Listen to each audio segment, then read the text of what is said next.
All right, Joel Gausten here from joelgausten.com. For this video, I am really excited to reconnect with somebody I've had the pleasure of performing with uh, over different years in different parts of the world. Joining me right now from outer space, aka London, England, Meg Lee Chin. Hello, Meg. Lovely to see you. Hey, likewise, Joel. Yeah, it's been a few years, so I'm really looking forward to catching up and talking a bit of past and bringing things up to where they are now. Um, First and foremost, I'm happy to see you. I'm glad that you got through the pandemic and everything in one piece, like so many of our friends did, thankfully. So, Mm.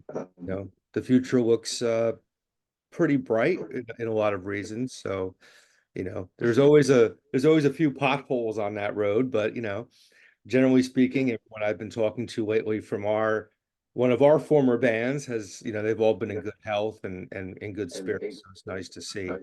Um, you have a lot of history we can get into. So Because I'm old. why don't we take it back to the very, very beginning? You were born in Taiwan, correct? Yes. And how long were you there in Taiwan? Um, well, I lived there for 2 years. So I was born there. I moved to Cape Cod in Massachusetts and grew up in a small town called Pembroke, Hmm. which is also known as part of the Irish Riviera, the part of Boston where people from Southie migrated down. And then we went back to Taiwan uh, from 1967 to 1969. So it was during the period of time when Chiang Kai-shek was in power and Taiwan was under martial law. It was a dictatorship at that time and has since moved into a democracy. But it was the time just uh, you know after the communist revolution when lots of people fled to Taiwan. Uh, Chiang Kai-shek, obviously, his soldiers, lots of intellectuals and people that were threatening to the new government, um, school teachers, artists, writers, and there were people living in Taiwan earlier.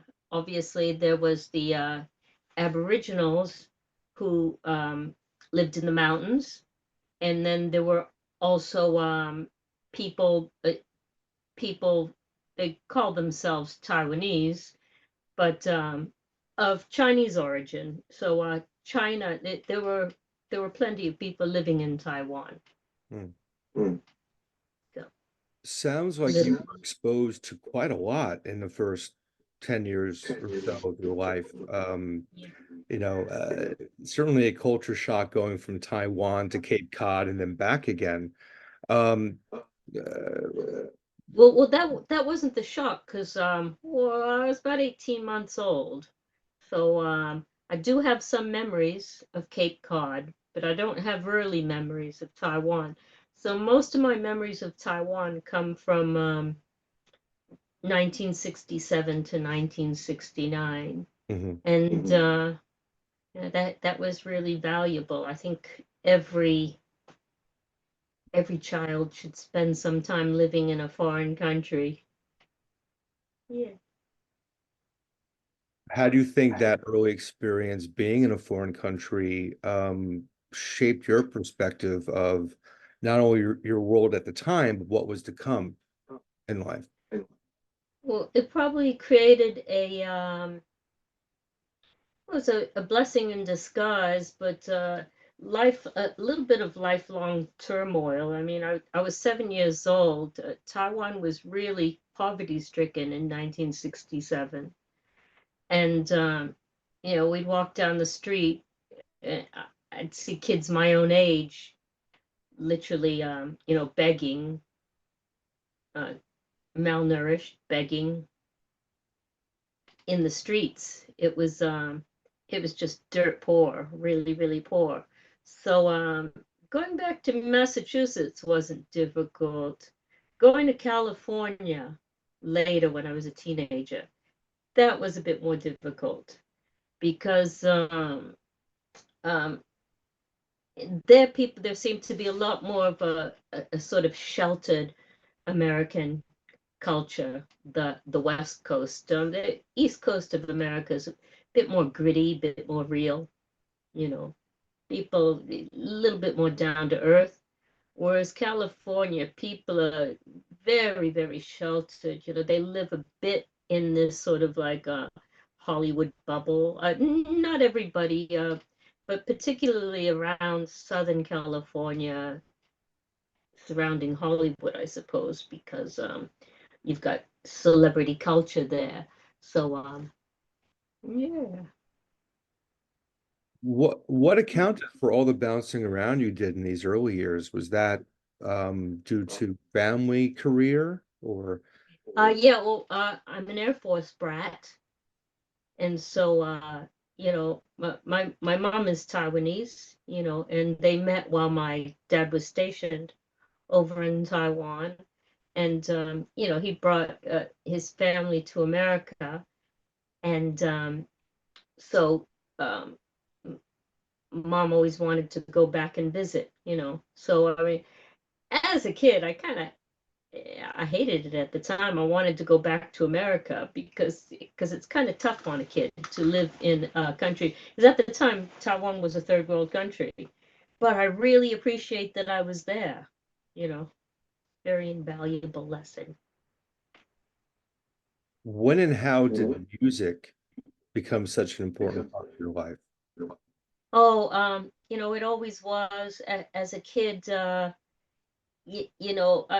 got three sisters, and there's quite a big difference between us. So, during that period from 67 to 69, I was 7 years old, and my sisters were teenagers, so they had their freedom.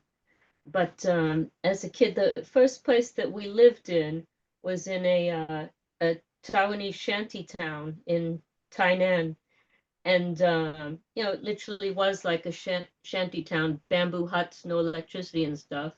And we had the one like real house in the village. So if you can imagine this house built in the middle of a village, and it had like big walls all around it, high walls with a high security broken glass at the top. And the house was shaped like a birthday cake with a wedding cake with each floor getting progressively smaller. And at the very top, that was my playroom. And, I'd walk out of my playroom, and it was literally like, you know, princess trapped in the tower because I couldn't leave the grounds because Taiwan was so poor at that time. Um, well, they had kidnappings of kids that looked like me. Because fair enough, if you're sort of starving, there's not much you won't do. So it was a bit dangerous for me to sort of like play outside. But my sisters were fine. They had a great time. They were teenagers, and the exchange rate was wonderful. So they got to run around getting clothes, all their clothes tailor made at tailors and this and that. And because we were sort of like American, well, half American anyway. Well, because American, because we were like American, we were rich. We were considered rich, but it was kind of tough as a kid, and so I suppose I retreated a lot into I listened to a lot of classical music, and I didn't have a ballet teacher, but I had a tutu and some ballet shoes, and so you know, I used to put on shows to myself. Hmm. Sounds sad, doesn't it? No, I It did the sounds same thing, to be honest with you. Not yeah, with the yeah, yeah. tutu, but otherwise. Yeah, it's Well, what this is it. what you do when you're a This is lonely it. kid. Well, this is it.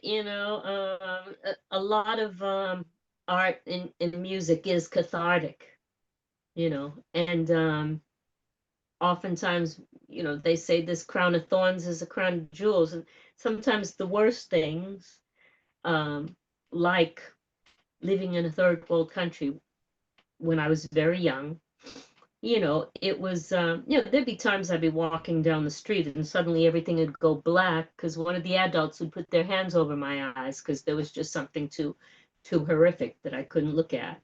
Mm. It was just, it's tough. I suppose, well, if you're a kid that grows up, um, living this, I guess maybe that's worse, or maybe you get used to it, or yeah, I don't know.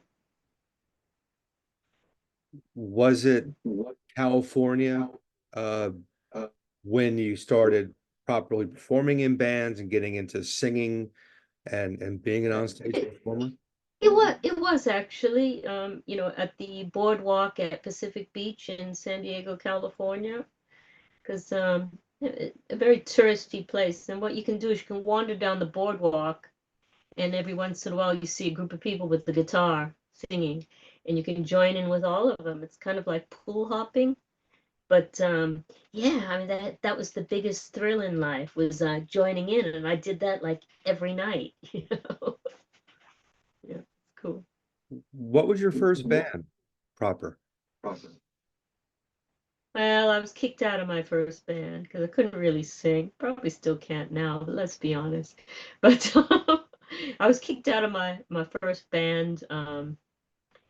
Uh, they were called Bag Rat Topagua, and I Hmm. had it was a cover band, and I pretty much deserved to be kicked out because well, I had lied to them about experience, but I just really wanted to sing. I wanted to be in a band. So I said to them, "Oh yeah, yeah, I've been in. Oh yeah, I can sing." But well, it seemed easy enough. So, fast forwarding things a bit, you went to college in San Francisco. Yeah. It's my understanding you were studying audio engineering in those days. Uh, Well, we studied everything. They had this great arts program called it was called the Center for Experimental and Interdisciplinary Art. So I got to take classes in everything that I was interested in. I took classes in broadcasting, in video, in audio production, graphics, photography, basically everything I was interested in. The core group was it was an experimental art course, and yeah, it's left me with a lifetime cynicism about the art world because I mean there was a saying that if you kidnapped our class, our ex experimental and interdisciplinary class, you'd have half the power in California because it was only rich kids that studied experimental art, because who else can study how frivolous, experimental art. Come on. But I studied experimental art not because I was interested in experimental art, but I was interested in all the equipment because video was really, really new.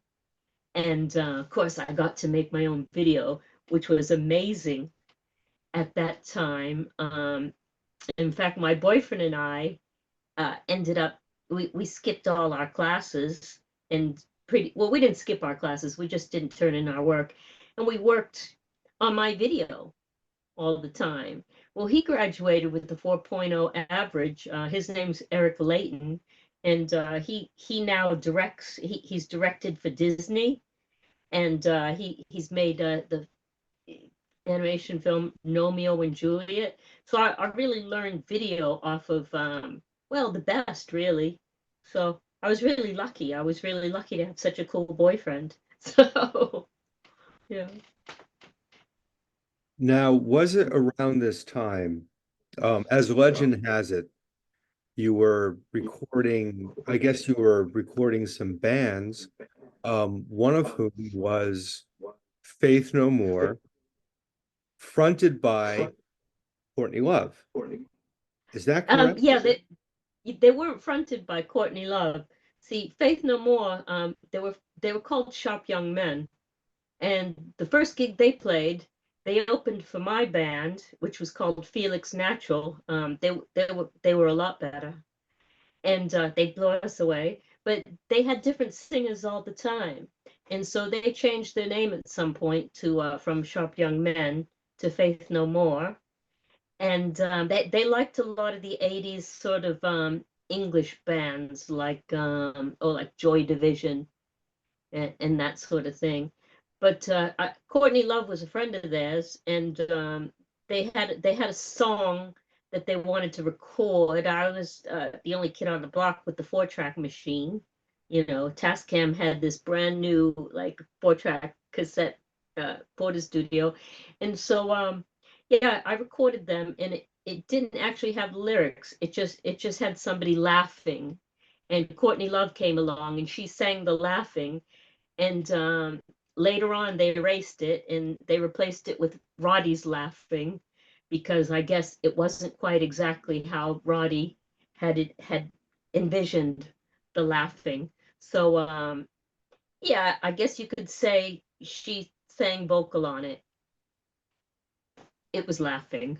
It's sometimes hard to tell how far people go with their art pursuits.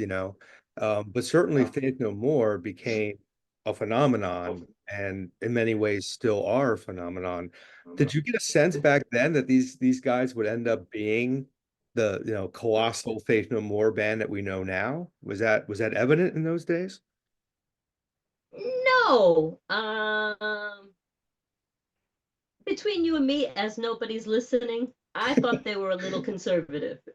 But I was studying experimental art, Mhm. so at the show that we did, everybody was dressed up like punks and goths and this and that, because that was the style then. And I came out wearing a Doris Day dress and secretary pumps and drinking a glass of milk, and nobody got the joke. Oh, and then I laid on the ground. But we do silly things when we're very young. So the Faith No More session, that would have been around 83 or so. Am I right about that? Or I maybe a little think that later. would have been, yeah, yeah. God, you know your stuff. Um, it was for the demo tape show, and recently I was trying to find archives of the demo tape show, and I contacted KUSF that had the demo tape show, because I wanted to get copies, not just of the Faith No More thing, but also my band No Poetry had a #1 on the demo tape show. I forgot to mention the thing that I recorded. Whoa, I mean, actually, I just pressed the buttons, but it got #1 on the demo tape show. Hmm. And then a couple of weeks later, No Poetry got a #1 on the demo tape show on KUSF. But alas, there are no copies, because I was looking recently, because I thought, ooh, the song we did was quite relevant for these times. But never mind. Lost to the ether. KUSF didn't record to tape in those days, if you can believe that. Right. And the master tape that I did of Faith No More, I don't have that either, because the TAC, the Tascam I had, the 244 Port Studio, that required TDK SA tape, and it was expensive in those days to me, so I recorded over it because I had to do something else. So there you go. I never kept the tape. Sucks. Yeah, I don't think that's even turned up online, and I've looked for it. I know there's one video of Courtney singing with them, but Yeah. certainly not that session by any means. So Yeah, yeah. maybe it'll come out on Yeah, some bummer. Oh box set well. someday. Yeah, yeah, yeah, yeah. I mean, for the sake of a cassette tape, like I couldn't afford to buy another one. I just had to reuse it. It's like, oh, I can't keep this. Got to use it for something else. I think I had maybe like three, so I couldn't afford to like just keep one not Right. being used. So, Right. uh, That's great in a way, actually. It's like, oh, I gotta move on. Um, another band I know you were involved in, I want to say mid 80s, if I'm correct, was the band Teknofear. Yes. Yeah. Yeah. And it's, the world is a very small place. Obviously, I've known you for a long time, and my next guest on the channel, I've known for a long Becky time, Wright. is Becky Reck. That's right. That's right. Excellent. Yeah, yeah, cool. Yeah, yeah. And you and Becky were members of Teknofear, with Joe Goldring, the great Joe Goldring.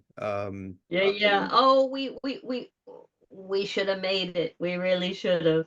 But like many great things coming out of San Francisco, um, they're just based on crazy chaotic energy.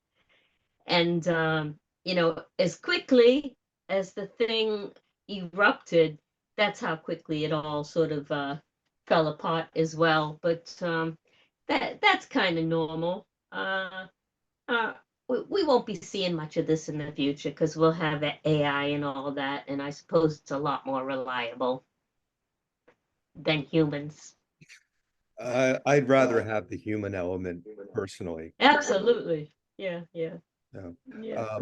And I know there's at least one recording of Teknofear online, the song Rain, um, can be found online, which is a lovely song. I mean, I really, really dig that song. Um, and Becky's still an amazing drummer. She's got a new band that's amazing, and she's doing well out on the West Coast. Joe Goldring uh had a I assume he's still out there playing, but I know he was in the Swans for quite a while. I had Craig Gray from Toiling Midgets on a few months back. Joe was in Toiling Midgets for a time, so very accomplished player. How did Becky and Joe kind of enter your orbit, to where this band actually, gelled and did some things? No Porchy broke up, and I was hanging out at night break, and there was this funny girl who kept making eyes at me, and and I thought this is ridiculous, it's like, I'm a straight girl, but she was so you know it was funny. But she did. And then one time at a party, she came up to me and said, "Hey, are you a singer?" And I said, "Yeah." And she said, "Well, you want to come by and jam?" And so I went by, and that first rehearsal, we came up with that song "Rain." Hmm. So yeah, the band was made up of really volatile characters, you know, as these things go. I've always been the boring, sensible person in all the bands that I've been in. And yeah, maybe I'm just attracted to that. Who knows? Maybe I kind of like um, being the person that always stood out because I was the only Chinese kid in my school in Massachusetts during the period of the Vietnam War. Hmm. So I suffered a lot of racism. I really stuck out.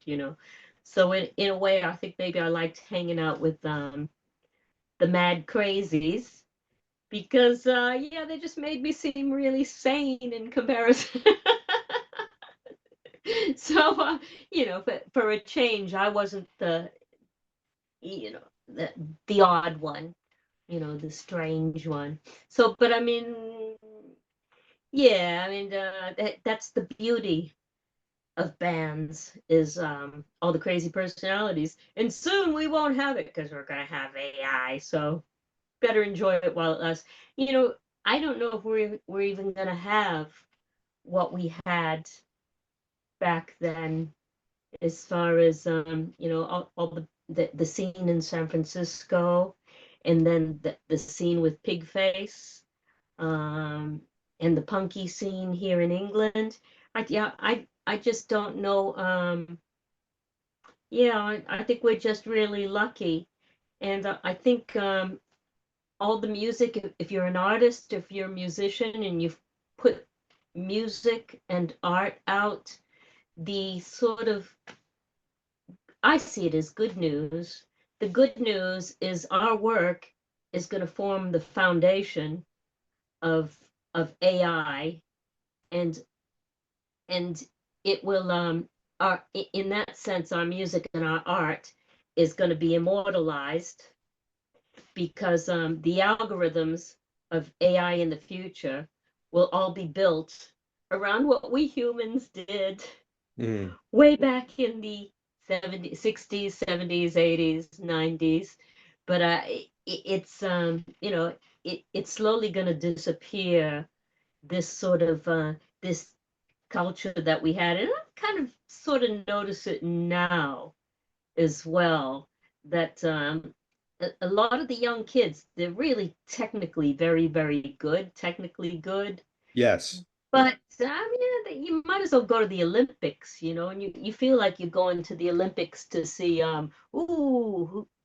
just all this technical polish, all this perfection. You should just like people should just stand up there with these cards, 9.12 to rate singers or, guitar players or whatever.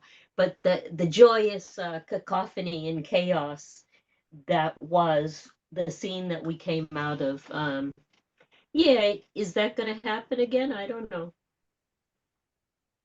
I don't know either. There's a lot of Yeah, things. I mean, I'm curious to see what it's going to be like.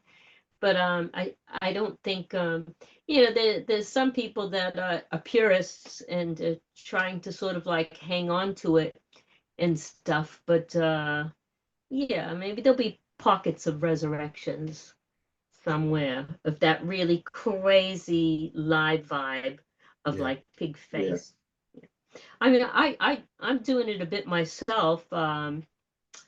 So the last gig that I did, a small gig at a little sleazy little dive in Soho, I had five backing singers on stage with those little toy karaoke mics with the lights and with the cheesy echo effects, and they just improvised noise all through my set, and it was glorious, absolutely glorious. One. Oh, Alexa thinks I'm talking to her. Shut up. Speaking of AI and weirdness and technology, Yeah. hmm. I don't know. I don't know what I feel about AI. I'm very conflicted. As a professional journalist and a writer, I'm scared shitless, Meg. It's gonna put people like me out of work. That's the immediate. Well, I'm a ridiculous idealist, and my whole thing is that I just think if humanity were to have a common goal, and I think humanity needs a common goal, it should be to envision a world where everybody can be an artist. And by that, I don't mean a singer or a musician or a painter, but I'm saying there's no need to work. And so you just do what you love. And if you do what you love, you become an artist, even if that's dog walking. Right. Yeah. Yeah, You, yeah. you can become an artist dog walker. Yeah. You could be an amazing sweet street sweeper if that's what you have a passion for. And this sort of Puritan work ethic that we've always had, um, it's so ingrained in us. We can't possibly imagine a world where people can do what they want. I mean, people sort of freak out and say, "Oh my God, communism, socialism," was completely the opposite of communism, because communism is this imposed, um, allegedly equality, but actually it's imposed uniformity. Yeah. But what I'm talking about is, individual personal sovereignty. So sovereignty devolved down to the level of the individual, where, I mean, it's shocking. People can't even conceive of it, and they actually get angry when I talk about it sometimes. But the idea of a world where nobody has to work, but somehow the world, people get fed, people get clothed. Well, it is possible with AI. And but the main issue with AI for me, it's not so much the AI itself, it's the centralized control of AI. Because right now, what you've got, which is extremely scary, is Google is psychic right now. It sort of works kind of, it has so much data. It knows so much about you. It knows more about you than your parents, your wife, your girlfriend, anybody. Google knows what I want, but before I know what I want, yeah? Yeah. Because Google can look at the fact that I ate oatmeal this morning, and then yesterday I woke up at 8:32, and then this afternoon I read a book, and somehow not Google, sorry, AI can somehow guess from that that it's very likely that tomorrow I'm gonna want to eat honeydew melon. Yeah. Well, a human being would never figure out these disparate things, right? But the huge amount of data that AI has access to, people like Google, people like Facebook, people like Amazon, yeah, Mhm. um, they have access to so much data about human behavior, yeah. And if we really want to survive, we can't have AI in the hands of just not, it's not even just the AI, it's the data, it's the amount of data. So a friend, a guy I know was teasing his girlfriend, who was a psychotherapist or something, saying psychotherapy isn't a real science.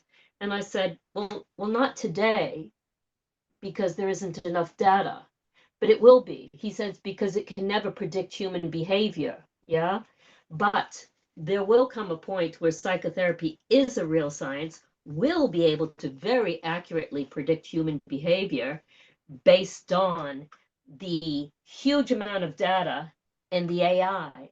Mm. So the real danger with AI is the centralization of the data. It must be made open source, and it must be made open source very, very quick. Otherwise, we're just going to evolve into two completely different species. Talk about a slave race with a few masters, a few masters that have all this transhumanist technology that they can afford. It's if you think there's a lot of inequality now based on capitalism, just wait.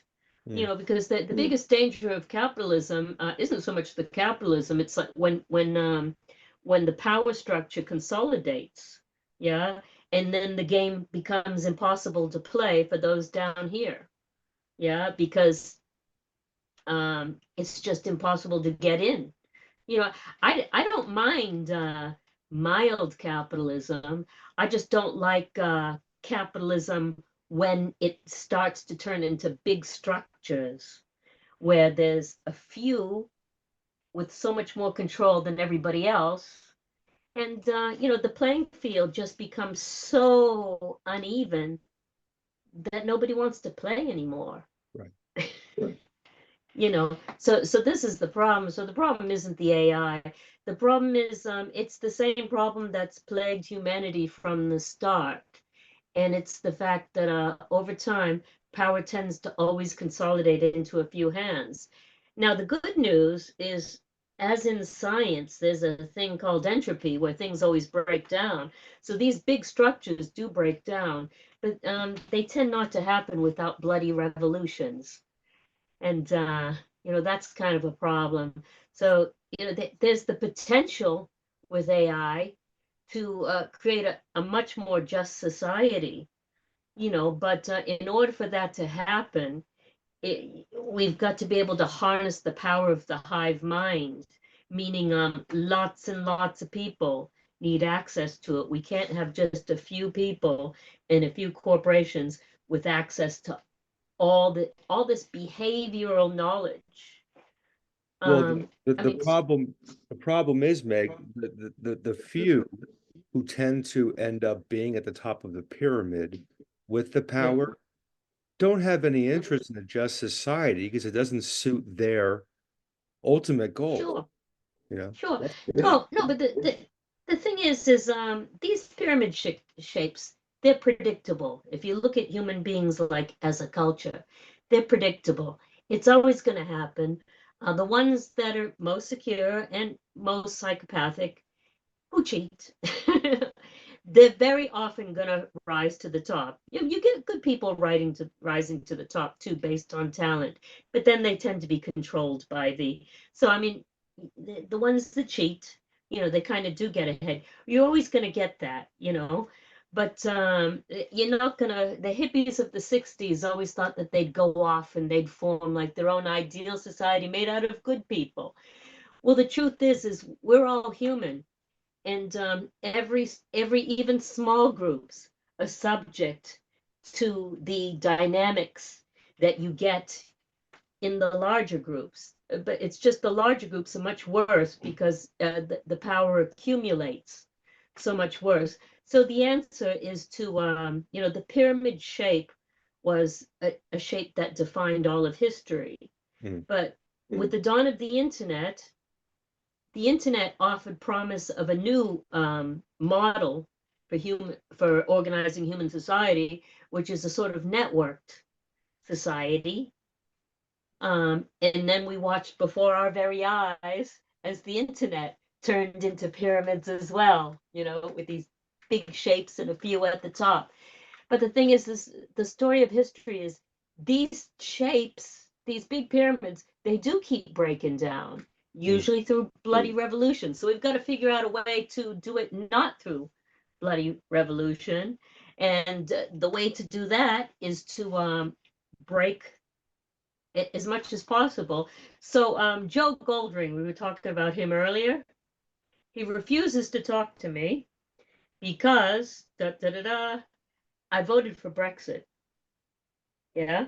Now, a lot of people in America don't understand it because there's been a lot of propaganda, mostly paid for by the very rich European Union, to paint Brexit as a racist issue.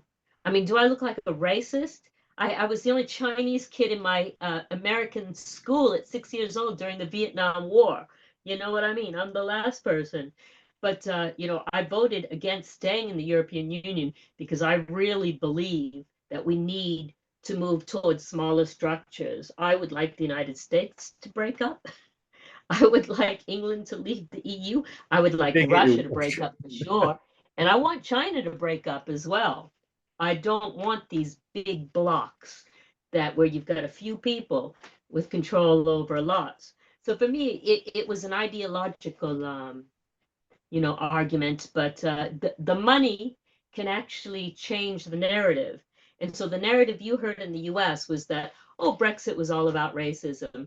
Rubbish. I tell you, every culture and country is racist, but the Brits are less so. They really are. They're less racist than the Americans, I would say. And I've lived here. I lived in America half my life, and I've lived here half my life. And yeah, in fact, they're less racist than every country I've been to. So, it wasn't about that. But, for me, the solution to AI is people just have to really be wary of power consolidating, centralization into a few hands. Right. Because, yeah, because you've got a single point of failure at the top. When power consolidates into a few hands, you've got a single point of failure. And we can't have that. We need redundancy. We need the power of the hive mind. Yeah.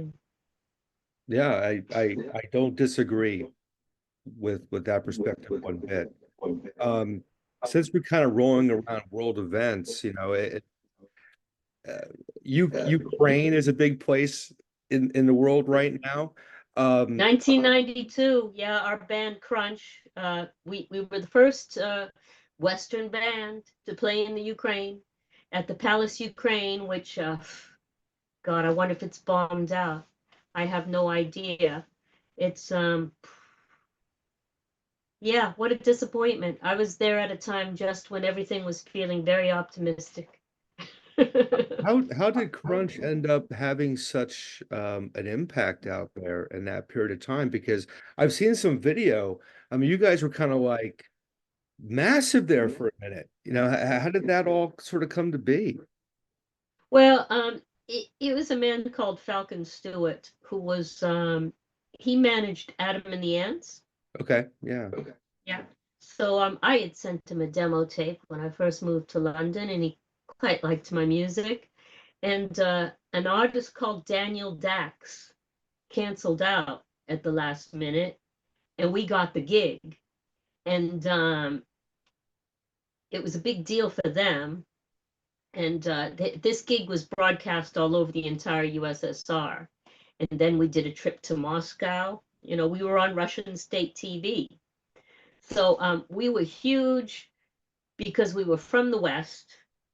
And also because, you know, we did a really good press conference that got a lot of attention. It was at I think it was at, I can't remember where it was at. It was at a big hall, and it was one of these classic press conferences where you have all the microphones lined on a table. You got like 100 microphones, and the whole hall is full of journalists, and you've got an interpreter.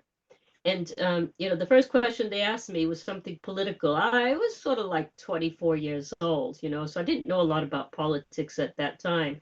And I just said to them, I said, look, you know, we're musicians. We don't pretend to have the answers to all the world's questions. Um, yeah, you'd probably be better off asking a huge male ego like Sting. No, no, we'll leave that to huge male egos like Sting, and that really got them going as a kind of a soundbite. All the women journalists just sat up, smiling, you know, beaming, you know. So yeah, so we got a lot of press attention. We were quite outrageous, you Mm. know, and even for then, I suppose, we were an all-girl band, and there weren't too many all-girl bands around at the time. You know, I think there were the Bangles, you know, prior to that. Wasn't Becky part of Crunch at one point? Yes, she Mm. was. That was after Russia. That was very, very brief because Becky was struggling with her drug period. Yeah, yeah. So, yeah, Of which Becky's very open about, you know, as you know, she's a very straightforward, very straight talking person, which I respect tremendously. Um, she hasn't changed. oh, I had her on the phone the other day for about an hour and a half. She hasn't changed. Yeah, yeah, yeah. This kind of leads us to how we eventually crossed paths. Um, Yeah. your entry into Pigface would have been 94 for that tour, perhaps a bit prior. Um, how did that happen? How did you cross paths with Atkins and end up being a Oh, what it was we did a bunch of showcases in London, and there were two women that liked us, Crunch, a lot, and they wanted to sign us. Their names were Shannon and Meredith. And although, so we were offered a few, we did a few showcases in London, and were offered a few deals out here in London. And then we went to New York, and again offered a few deals. But then you know, Becky being back in her environment in New York and stuff, where her dealer was, you know, things fell apart. We did this one gig where she kind of nodded out after about the second song and started playing at half speed. And so we kind of knew it was over, you know. So okay, well after that, Shannon and Meredith put me in touch with Butch Vig, and they flew me out, you know, because Crunch was over. They flew me out to the Butch Vig to audition with Garbage, Mm, you know, but they really wanted someone to sort of, they had an exact idea of what they wanted, you know, someone who's a singer. And I'm not really a singer per se. My people probably know me as a singer, but I produce my own music. You know, so they had all the songs written, and they had all the lyrics written, and they wanted me to just sing their lyrics. So it's kind of like singing in a cover band. Not only that, they wanted every single inflection. It was like three guys in the studio sort of telling me how to sing, sort of thing, Hmm. which is, my background is more sort of like improvisation, experimental and stuff. I'm not so much a technician. Nowadays you get lots of young kids and they're real technicians. You could direct them, I suppose. you know so so that was garbage. And where were we were talking about Becky? Well, you had done the crunch thing with Becky towards the end. Then garbage Did came in. I actually neglected to mention that until you did. Thank you. did Um, you? I mean, because garbage became garbage, I mean they were massive, and Shirley's been fronting the band for decades now. Um, Yes. you've always struck me as someone who's followed your own path, whether it's creatively and otherwise. Are you still satisfied with that decision to walk away from that environment and not stick with Oh garbage? yeah, absolutely. I couldn't have done it. I mean, how could that be possible?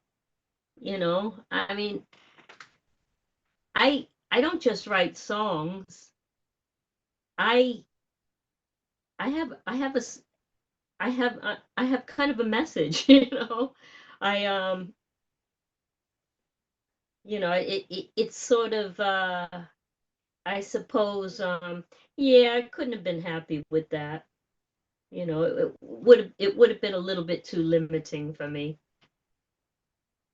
So I like my freedom. Yeah. So would Pigface be the next chapter then after that? Um, Yeah, and Pigface was perfect for me.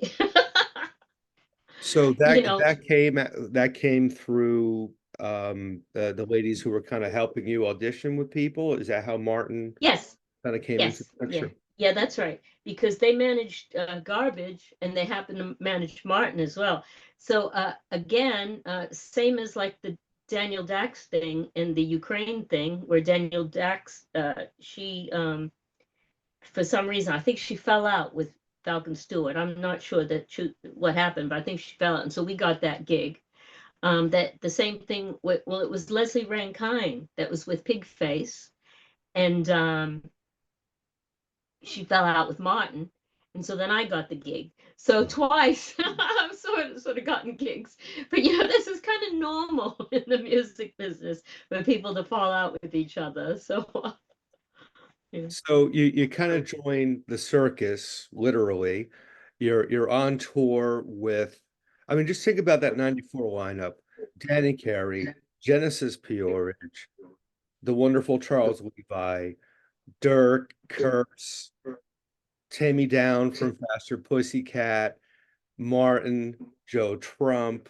I'm sure I'm missing a bunch of people as well. Um, I, I joined the circus years later, but that lineup just seems like surreal. Yeah.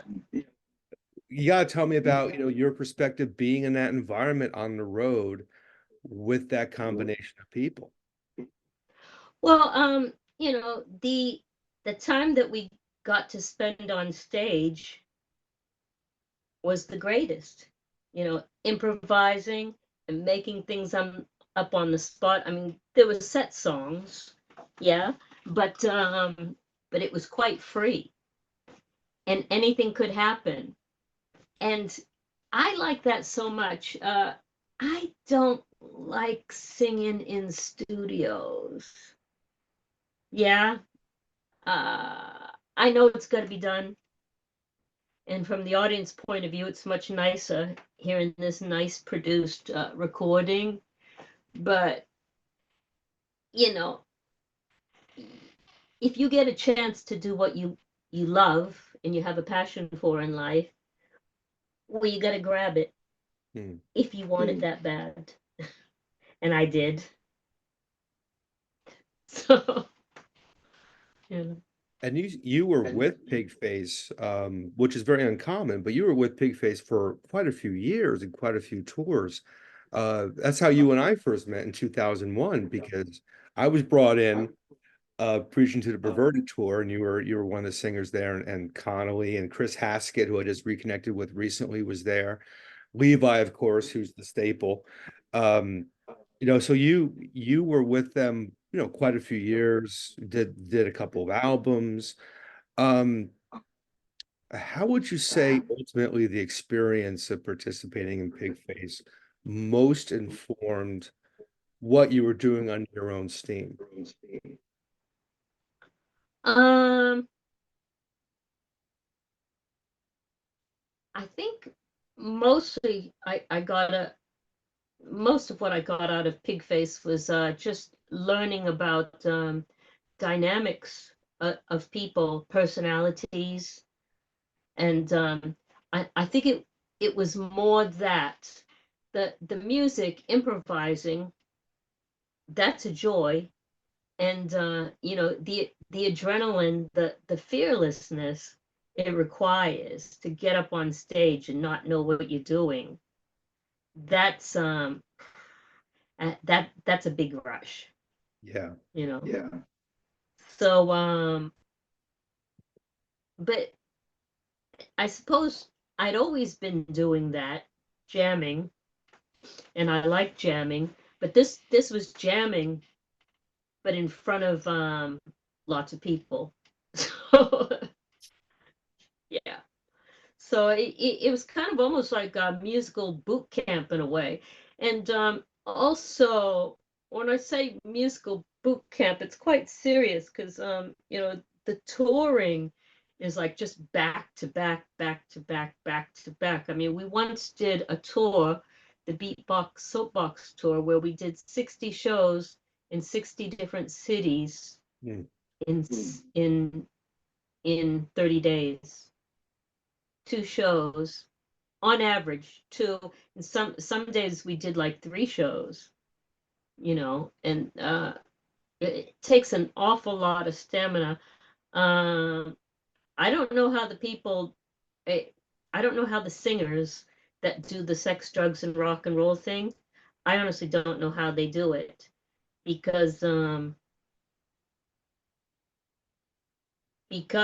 it's quite grueling. I mean, it is really, really hard work. And that I suppose it's because you're on an indie label, and so you don't have a lot of the comforts of somebody who might be on a major label, and things might be a little bit easier. You've got lots of handlers, and I mean, big bass tours, they were we had good people that took care of us, tour managers and all that, but it was really, really hard work. I mean, which is great. I mean, the Beatles got very good because they performed in Hamburg, something like 8 hours a day, 5 days a week for a month or something like that for a long time. And they got really good. And if you get the opportunity to sort of like tour and play night after night, it's the greatest thing, because you get this feeling musically that there's no end to how far you can go. Right. You just you can feel your like craft, um just you can feel yourself getting more skilled, and every night's a bigger and bigger rush, and it just doesn't seem to end. It's this thing where it doesn't seem to end. It just seems like uh, all possibilities are there for where you can go musically, you know and I think some certainly my best moments probably were never even captured, you know, and that's part of the thrill. And I think as we move into the future of AI and the way things are now, what we have is a lost art. This art of, I mean, I know they have improvisation in jazz, that's not nearly as exciting as it was in Pigface. Uh-huh. Uh-huh. It's a much better adrenaline rush, getting thrown out there. Because well, the first time I was on stage with Pigface. I got thrown out there and I was on stage with a bunch of rock stars improvising. Hmm. Yeah. Yeah, yeah. Martin would email me, learn this track, learn this material. I get on stage, I don't play that material. It's completely different. It's a different song, different cast of characters. Martin King and I were talking about the first time he and I drummed together in Pigface.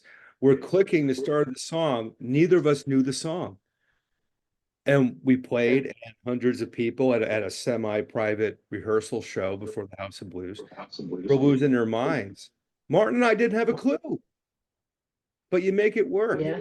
And that's what's wonderful about that experience, because you've got a dozen other people bringing their A game. So you're bringing yours. So you kind of support each other sort of psychically in a way. 'Cause you kind of want to make it work. And plus you want to stand out too. You want to be part of it and make an impression. So it somehow doesn't fall apart, even though in the back of your mind you think it's going to fall apart at any second, but somehow it doesn't. That's my Which is what makes it really exciting. It's like being in a race car that's about to veer off at any time, and it could veer off at any time. You can't sleepwalk through this. You got to be present. right. So yeah, But I yeah, it's mentioned Martin great. King, and I want to talk about Martin a bit because um, not only is he one of my favorite people from the Big Face experience, but I know he's someone who's done quite a bit of work with you because during your Pig Face years, you recorded and released two records through Invisible, the first being Peace and Love, the second being Junkies and Snakes. And Martin King was involved in that process. So I want to kind of ask you about working with Martin King and what do you think he brought to the overall picture you were presenting at that time? He's just a lovely guy, just really, really down to earth, and he's just got a really good vibe, you know. Yeah, yeah, absolutely. He's funny, Martin, because he likes to work for hours and hours and hours. He had a studio over in Clerkenwell, and he worked through the night. I don't know if he still does that. I mean, I don't know if we can do that anymore. I don't know if our bodies can handle it. But he used to work a lot through the night, and just untold hours and hours and hours on production. Doing what he loved. Yeah, and he's doing it, I think, his best work in the here and now with Dog Tablet. I mean, Okay. he's really doing exceptional work and still a wonderful guy. I know few greater joys in life than sitting in Martin's garden. Oh, did I lose you, Meg? Crap. Sorry, this is my stupid. I told you, Alexa. She just reminded me to water my ivy. Yeah, artificial intelligence. She's artificial. No, Yeah. I don't know if she's really intelligent, Alexa, but don't tell her I said so. I don't know. She may come after you in the middle of the night if you keep saying things like that. You never know. Oh, well, she's turning me into a very bad person because no matter what I say to her, if I lose my temper, sometimes I yell at her and stuff. She still stays very calm, and she's just spoiling me, and she's just turning me into a bad-tempered person because of it. Mm. They need to tweak her to say, don't you speak to me like that, Meg, because I won't do it, and I won't have it. Well, as I was saying, with Martin King, I enjoy his company. I hope I get more FaceTime with him in person. I was in London a few years back, and it's just a joy to talk to the guy in his garden and just kind of rap. I mean, definitely one of Yeah. the good guys, and he kind of brings me into the picture when he did the Lady Boys show in 2018. So I'm staying in London with him. I'm going to be playing that show. We show up at the Lexington, or maybe it was a bit before he told me this, but he said, Meg's coming out to sing tonight. And I hadn't seen you in 17 years, and I hadn't played on stage with you in 17 years. So that was just a very cool thing that to have had happen out there. And Yeah, that was fun.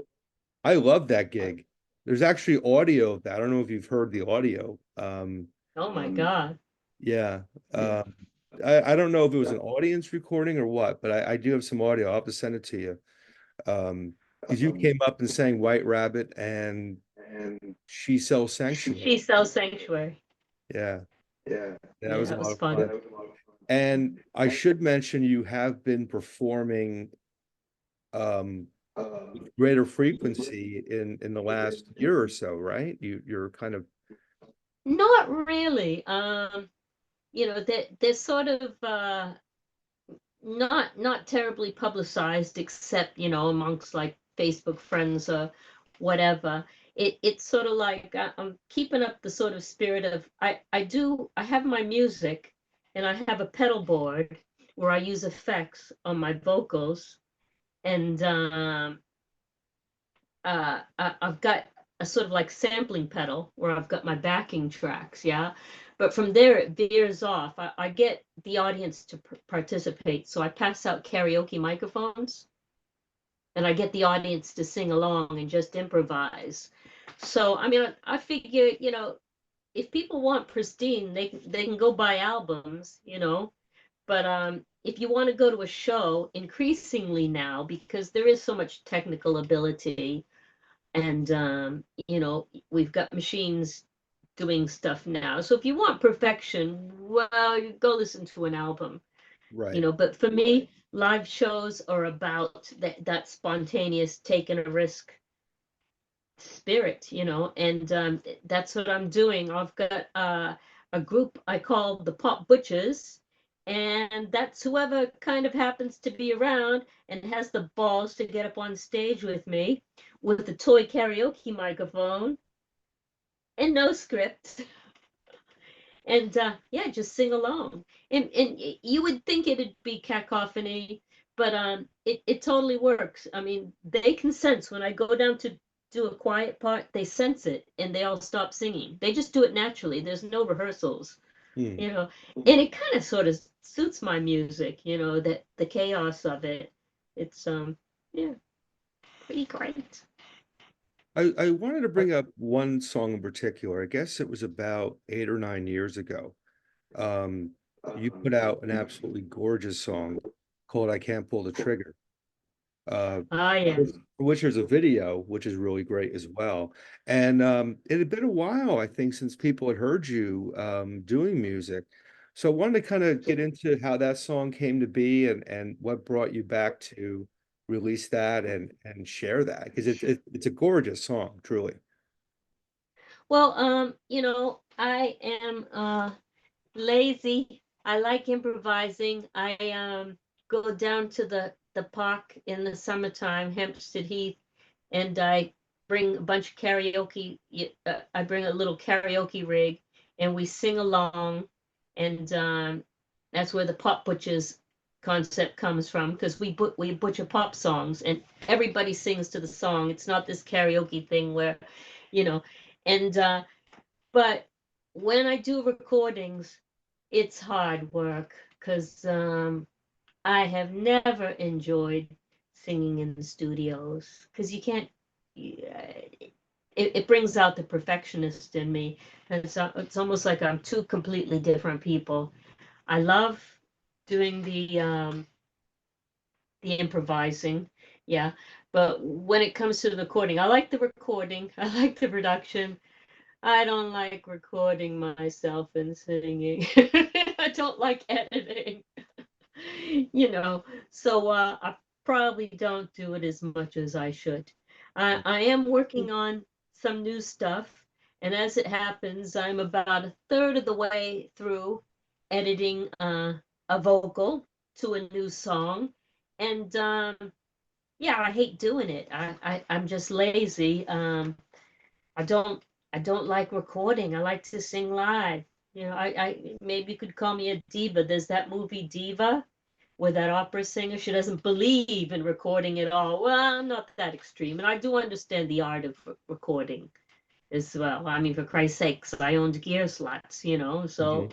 I am into the gear and I am into the recording and sort of stuff. But I mean, there's nothing like improvising. There's nothing like singing live.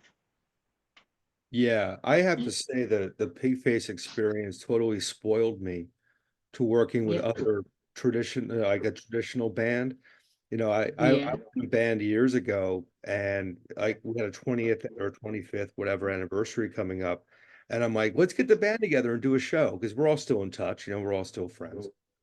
And it was like, oh, I don't know if I can do it. We have to rehearse there's no rehearsal. We'll book the show. We'll maybe rehearse the night before. We'll get up on stage and do it. We know the material. We wrote it. They're like, oh no, Yeah. this can take months. I'm like, I can't. After doing Pigface, I can't put the time in to do that. You book the gig, you show up and you play the songs. So Yeah, it works with a good balance, though. I mean, if you had to go watch people just jamming, that'd be boring, you know. But I guess Martin Atkins really pioneered eh, the the sort of the format he's got, which is basically he's got some songs, they're loose, yeah, and people perform them, people that have never performed them before, but people that are obviously already good at their instruments, yeah. mhm. And he just throws them in on the deep end, and it's really exciting. And sometimes it can be kind of tedious, you know. But so he's sort of pioneered a really good balance between. Yeah. And you know, I've taken a leaf out of his book because that's what I'm doing now too. I've got my backing tracks that I use, but I veer a lot from it. There's a lot of change from it, and of course my backing singers do whatever the hell they want, and they come up with marvelous things. It's amazing. It's just sometimes it blows me away, you know. I always found that maybe even the greater magic to Pigface is the social element to it, because he The put these disparate personalities and people together, and it generally works personality wise. I mean, there may be a couple outliers, and that might be an offline conversation, but generally speaking, I think like I've collaborated with people I would never thought of even knowing, let alone doing music with, because of Pigface. It's like, you're cool, let's do a record together. There's that spirit of sort of community that comes out of it from these seemingly disparate people who are kind of put together in these close quarters. So I think the yeah. social element is just as important, if not even more important than the musical element, Well, Martin is a bit of a Warholian type character, you know, just a in bit. that yeah, he is kind of a sort of a ringleader of a three-ring circus sort of thing.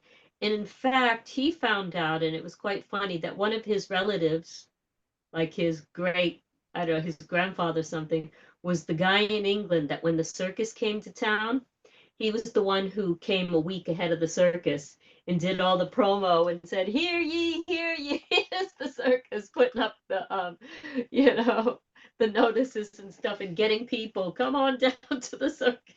So I mean, that's really apt. He's obviously inherited something.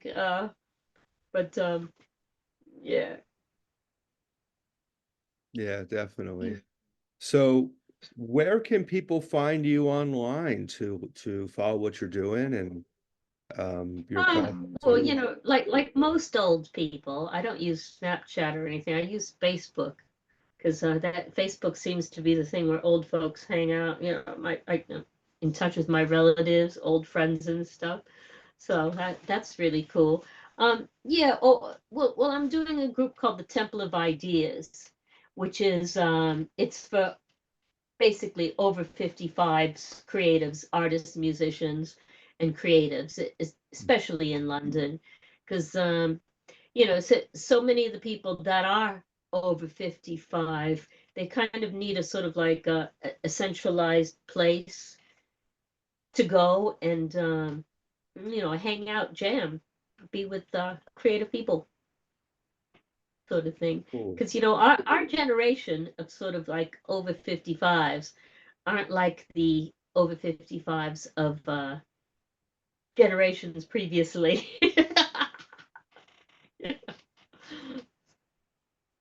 And there's a website for that. I Templeofideas.org, Instagram.com/Temple of Ideas, YouTube, Temple of Ideas.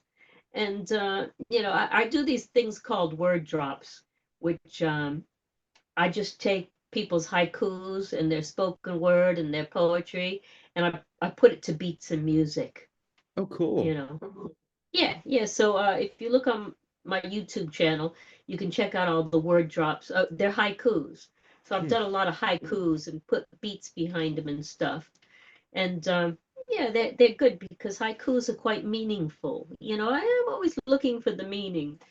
So back to like why I couldn't be a sort of like professional sort of sessionish singer. Well, I'm not really a singer. I am genuinely a person that has a burning desire to sort of like communicate my ideas and how I see the world. So that's important to me, that I get to, while I'm on Earth, express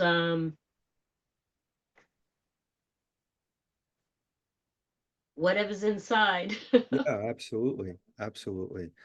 I do know there is a megleechin.com, and you've got some audio there. There's a Teknofear track we mentioned earlier, Rain, up on the site. Um, Yeah. is that currently active, that site, or is it something you've kind of put aside for a while? No, I mean, it's it's just a site that has all my music on it. I like, I'm not I don't really, I'm not really trying to make a living in music anymore. You might have heard the story. I pretty much gave up my music career to create the gearsluts.com website, which became gearspace.com. But my longtime best friend and business partner married a failed barrister, but who was very connected with lawyers, and did the dirty on me and stole my pension, really. I mean, I gave up my music career to create gearsluts.com. And I spent 5 years building the site and then 3 years fighting this lawsuit by myself, because I couldn't even afford a lawyer. I found one in the end, but so that was literally a big chunk of my music career. And by the time the lawsuit was over and stuff, Jesus, I wouldn't wish a lawsuit on anybody, Mm, because if you lose, if I lost, I would have ended up owing the other side about $300,000. My mm. life saved, which I didn't have, if I lost. I won, but I was bullied into only taking what the site was worth on the day of the lawsuit. But I didn't work 5 years on the site to get what the site was worth that day, because that's not what you build websites for, because websites grow exponentially.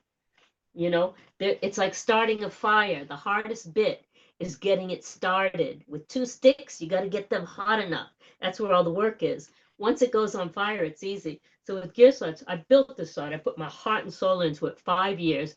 I built the site, and when it went on fire, it was stolen from me. So I knew. that was. I remember that situation. I didn't know whether to bring it up. I figured if you did, it would be cool. Yeah. I didn't want to Well, just like, well,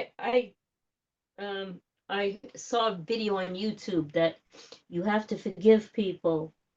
Yeah. So if you don't, you've got a 40% higher chance of having heart disease. hmm, So I gave myself a year to forgive my business partner, Julian Standen. And well, January 1st came, and I didn't feel it in my heart, but I just said it out loud. I said, okay, I forgive you.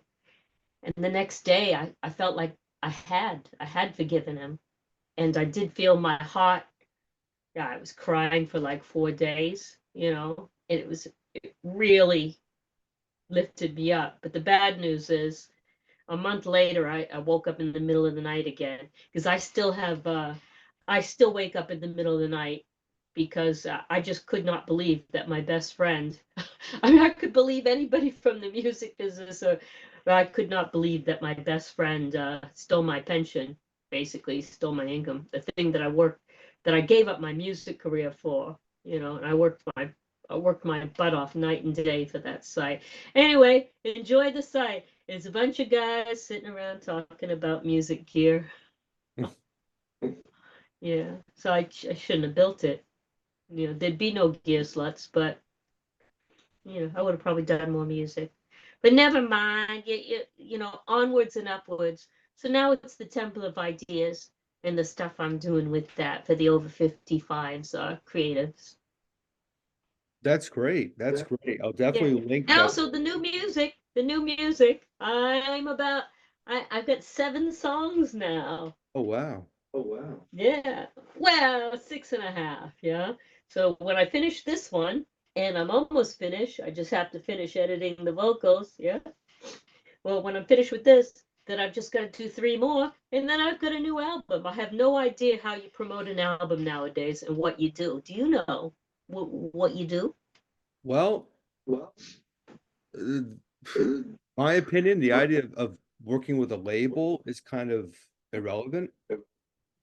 Honestly, I think it's about getting a good publicist, um, and utilizing the tools that are free. And where do you get the good publicist? I mean, I wouldn't even know what to start because I haven't thought in terms of you know wanting to make music like as a living sort of thing, but just in terms of, well, I'm always going to sing, I'm always going to improvise, I'm always going to do that. So there's an art gallery called the Bookery Gallery that I hang out at quite a bit and occasionally jump up with my set. And the audience sings along with the karaoke microphones, So that's a blast. I love doing that. But I think I'm going to need to get another album out. I mean, Meg Lee Chin has to have another album before before she leaves this mortal coil. I haven't been looking at the screen the whole time. I've been looking over there. Anyway, so have you. It's all a bit funny. I'm still a complete Luddite when it comes to this sort of thing. I'm lucky I figured out how to blur the background because otherwise it'd be a disaster. Um, but Yeah, yeah, well, I like my background. This is really cool. oh yeah, totally, totally. Well, I look forward to hearing the new stuff for sure. I was a Cool. fan Yeah. I was a fan of your music before I met you because I was going to college in New Jersey and we had a record store on campus. Yeah. And I remember buying Peace and Love on CD when I was still going to school. So this would have been at least a good year or so before Martin, you know, got me involved in the whole mess. Um, so I love those records, and I'm excited to know there's going to be another one. I think that's great.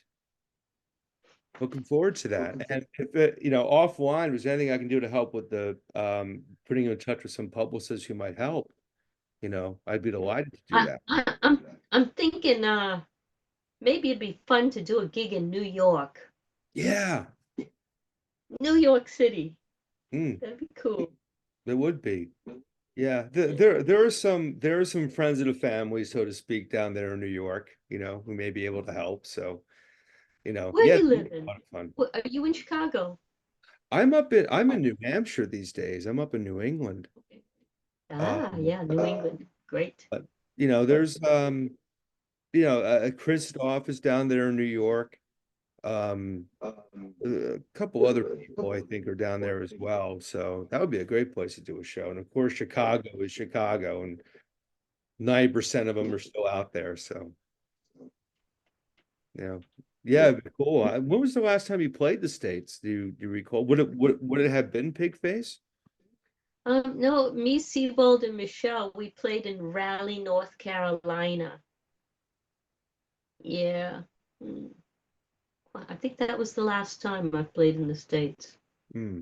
No, no, I played after that, um, in New York. And it was during this New York festival, whatever that's called. CMJ? CMJ, yeah, College Music Journal. Mm. Did I see you there? Was that a CBGB's? or No, no? CBGB's was Crunch. Did you see Crunch at CBGB's? I think I saw you. Did you ever play their solo with CBs?